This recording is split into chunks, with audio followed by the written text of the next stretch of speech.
Welcome to The Hill's Coronavirus Report. I'm Steve Clemons, editor-at-large of The Hill.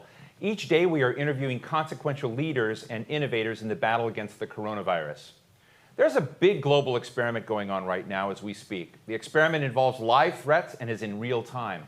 A virus escapes its confines. It travels the world, every corner of the world, kicking down the doors of every community, no matter how they're organized.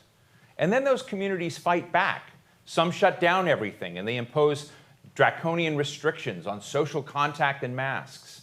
Others hide their data and infection rates. Others may emphasize communication with citizens and try to coax socially responsible buy-in. Some embrace science, others reject it.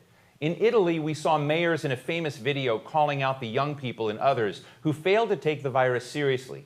Strong language in those angry messages from those mayors. And yet in Georgia recently, the governor there, Brian Kemp, overrode mask requirements imposed by cities and towns in his own state. Senate Majority Leader Mitch McConnell, to his credit, has been wearing a mask everywhere and telling everyone to take COVID-19 seriously and to wear masks. The President of the United States, in contrast, has said they're sort of optional. And officially, he only wore a mask for the first time on July 11th, a few days ago. This experiment is going to show how different communities and nations performed. And my next guest has offered withering criticism of this White House, the President, and those at the helm of our national response to COVID-19.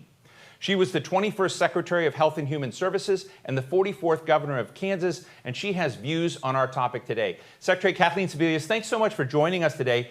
I'm going to ask you an unfair question because you've been in government. You know how hard it is to move the needle on anything. But looking at your now successor colleagues in this administration, how would you grade them in responding to COVID-19? Well, Steve, it's always good to see you and happy to be with you. If I had to give them a grade, I'd give us as a country and certainly the leadership out of Washington about a D. There is no developed country on the face of the earth that is doing as badly as the United States in dealing with this virus. And in spite of the fact that the president keeps trying to push this down to governors and then to local leaders, it has to start with a tone at the top. It has to start with leadership at the top. And since January, when we first learned about the coronavirus heading to the United States, we have been behind the curve. We have never had the testing capacity that we needed. We have never given the correct information to the American public and given it over and over again. When CDC finally issued some national stay-at-home guidance and the president seemed to be willing to follow that in April, he then immediately came out and demanded that states be liberated, made it a very partisan issue. And since that point in mid-April, we have really gone downhill. We have watched this debate about a global pandemic and a virus raging out of control in this country become a partisan football. I'm not going to wear a mask if I like Donald Trump. I will wear a mask if I don't like Donald Trump. Instead of being a scientific debate, instead of following the science, and the latest attack by the White House on our preeminent scientific leader, Dr. Anthony Fauci, who is not only known well in this country, but known throughout the world as being one of the leaders in vaccine and medication development, the White House has chosen to try and go after him directly. So we're in a very bad situation in the United States. I give it a D only because I'm afraid it could get worse, and that will be the F. You know, one of the other recent things that have just happened in recent days is the redirection of information from hospitals about the incidence of infection, the incidence of death, to the CDC, and now that's being redirected to the HHS. Again, you have insights into what that means. What does that mean? What is the White House trying to do with that move? Well, I never have any idea what the White House is trying to do, but what I can tell you a bit about what it means. First of all, HHS does not have a data receiving information. HHS is the umbrella agency. CDC is one of the 11 operating agencies under HHS, but CDC is in Atlanta. It is the public health backbone of this country. It is full of scientists and epidemiologists who actually track and follow diseases all over this country and all over the world. They are the leaders in giving advice on what the best moves are. They have employees embedded in every state health department and in 50 countries around the world. So cutting them out of the data reception, to me, is just, it's fairly terrifying. HHS, as I understand it, is now going to subcontract the reception of this data to a private company who, again, doesn't have any public viewing. They gave a no bid contract to a private company in the midst of a pandemic, when we're trying to get a handle on what's going on how many people are in the hospital, what the surge capacity is, where we may need extra help. To take that data away from the CDC just seems very, very dangerous. If something is wrong at the CDC, if they are too slow, if they're not responding quickly enough, then fix it. This is the administration. This is your agency. So fix what's going wrong, send a team in, figure it out, and continue the flow. But now hospitals are being told suddenly to develop a different protocol than they had last week or last month. And they are coping with all kinds of issues about protective equipment and hospital beds and personnel.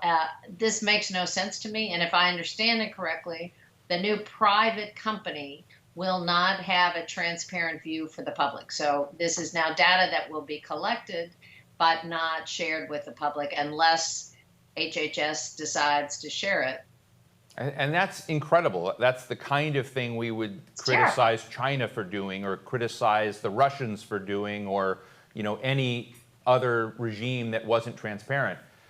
Another big topic that's burst out, and I've had some fascinating interviews from Dr. Robert Redfield of the CDC to Randy Weingarten of the American Federation of Teachers, is how to safely and with what guidance reopen schools. And to be honest, if you put Dr. Redfield and Randy Weingarten on at the same time, I think Redfield would say, we want to open schools, it's good for kids, and there are ways to do it, and we're not withdrawing our guidance, which is what he told me. A lot of other people, may disagree with that. Randy Weingarten said, we want to open schools too. We have a plan here. We need resources. Teachers and administrators are also vulnerable in this. I'm just fascinated by this mess over health and children and teachers. And I got to tell you, talking to different sides, most people say, what is happening with this? Either you open with no protections or you get no funding debate over schools.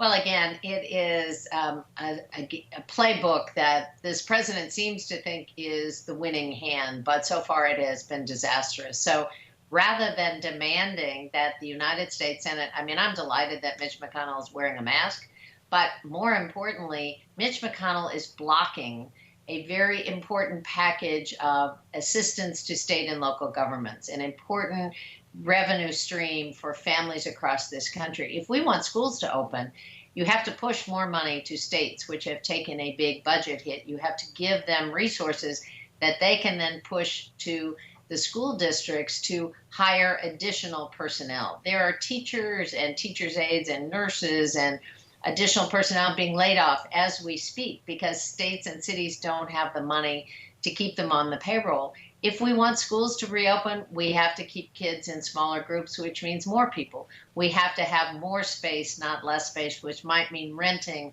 facilities that might be available. We need more cleaning crews. We need personal protective equipment, all of which costs money. Mitch McConnell has refused to move the package of legislation that passed the House almost a month ago and would help this happen. So what does the Trump administration do? They begin to threaten, not say we take the health and safety of children as our #1 priority, but we won't send any funding to you if you don't open schools. That's insanity. No parent wants to put their kids in an unsafe place. My older son has 3 little boys at home. He and his wife are both trying to work out of the house. Believe me, parents who have school-age kids are dying for their kids to get back to school, and they're anxious to put them back in a social environment and let them learn. But my son and daughter-in-law are not going to risk their lives, their parents' lives, the kids' lives by putting them in an unsafe environment. So we have to figure out how safely you reopen. what kind of supplies are needed, what sort of steps can be taken, can you balance learning environment? And Steve, another piece of this puzzle that I just learned about, the Kaiser Family Foundation just put out a report that there are more than 3.5 million adults over the age of 65 who are caregivers for school-age children. The majority of those caregivers are African American. And we already know that that's a population at extreme risk. So school opening has an additional issue and problem where we could be putting a lot of those caregivers in extreme danger just by having the children return to school in hotspots around the country, in places where the virus is out of control. And unfortunately, that's now 37, 38 states. I'm so glad you mentioned that because, we live in a time where it's not just COVID we're struggling with and, vulnerable communities like, Black community that is carrying the disproportionate impact of COVID. Also, the same is true with unemployment rates. Also, it's kind of broadly true with these, the protests of police brutality, et cetera. And I guess the question I have, you've been a governor, you understand, I would love to hear what's happening in Kansas, but I think the big question is we can diagnose that there's the problem, but how do you reestablish social trust so that wearing a mask isn't political? People protesting because of police brutality and the murder of people is something that we solve, not do this. I'm just sort of interested in this social trust tension of the time because, as I did in my opening, I feel like we're being tested. Our society is being tested by this disease. Some places are doing a lot better than we are. What are we missing? What is not happening? Is Kansas moving along any better than other parts of the country? Well, we were moving along pretty well. We have a Democratic governor and a very Republican legislature. She's within a vote or two of being overridden in everything that she does, even if she would veto something. Unfortunately, our legislature, after a month and a half of really successful not only lockdown, but virus rates getting to a very low and manageable level, the legislature chose to make her directives to the state optional, not mandatory, gave all counties the option of getting out from under mask wearing, opening up facilities if they chose to do it in direct contrast to our health department's orders. And what has happened is we have unfortunately joined a lot of the rest of the country in watching virus levels and hospitalizations and deaths go right back up again. So we are in a situation where we can pretty well track when the optional policies occurred. I think the American public is watching the science. I think people know that this disease is not harmless. It is scary. They want accurate information. They want to know what we know and what we don't know. And the only way to establish trust is tell people every day what's going on, to make it very transparent and to make it clear, particularly for some of the younger population who think they're invincible and don't have any interest in staying socially distanced and may not have an interest in mask wearing, that they are quite capable of carrying the disease and sharing it with others, siblings who might be at risk, parents who might be at risk, grandparents, even some of their friends who may have underlying health conditions that they know nothing about. So this is really about us all taking care of one another. We're all in it together. But unfortunately, that message has to start from the top. It can't start with a president making a partisan attack on people who are doing their best to keep their own constituents safe and secure. It can't start with a president who delivers phony information, false narratives day in and day out. I'm really alarmed that we're in a situation that we've got to get a handle on what information is coming out of the White House. Steve, one of the things that epidemiologists will tell you, they can tell you how they track and trace. They can tell you that they need to establish what are the patterns and what is the frequency. But a fourth tenet of epidemiology is communication. And it's about the kind of social trust you're talking about. I'm very worried about not only what's going on right now, but hopefully we will at some point in the not too distant future have a safe and effective vaccine. If we don't reestablish some sense that you can believe in the scientific community, if they say it's safe, it really is safe. They say it's effective, it will really help you and your family. If we don't get to that level of belief in the scientific information, we're not going to be able to mount a national vaccination campaign. We won't have people who will follow the pleas to line up and get a vaccine, get your children vaccinated. So the attack on the public health community, on the scientific community, could not be more dangerous for the long-term goal of getting out of this virus with less lives lost and restoring our economy. Thank you. Let me ask you a final question, and it may sound like a naive question, maybe a kumbaya, moment. But one of the most fascinating conversations I had with you in the past was along with former Senate Majority Leader Bill Frist. And while there were differences between you, there was an enormous amount of similarity. And if you listen to Frist today, he said, look, we knew a pandemic of this sort would be coming. We should have prepared. We should have invested in public health infrastructure. We should have done X. If you talk to Chris Coons, Senator Chris Coons, they sound almost identical in terms of their concerns. George W. Bush, the president, President Clinton, and others that have said these things. Is there a time in need right now? Because you're in that crowd of senior people that have been part of the health leadership and political leadership in this country. Is there a time then those people who are knowledgeable, have been thoughtful about these issues, need to come together and basically send a bipartisan and different signal to the rest of the country than what they're hearing today? Well, actually, I think that's going on, Steve. There is a lot of bipartisan work going on supporting the scientific agencies, saying you saw recently 4 former FDA commissioners, Republicans and Democrats, coming together saying, don't diminish the CDC's role. Keep them definitely in the loop.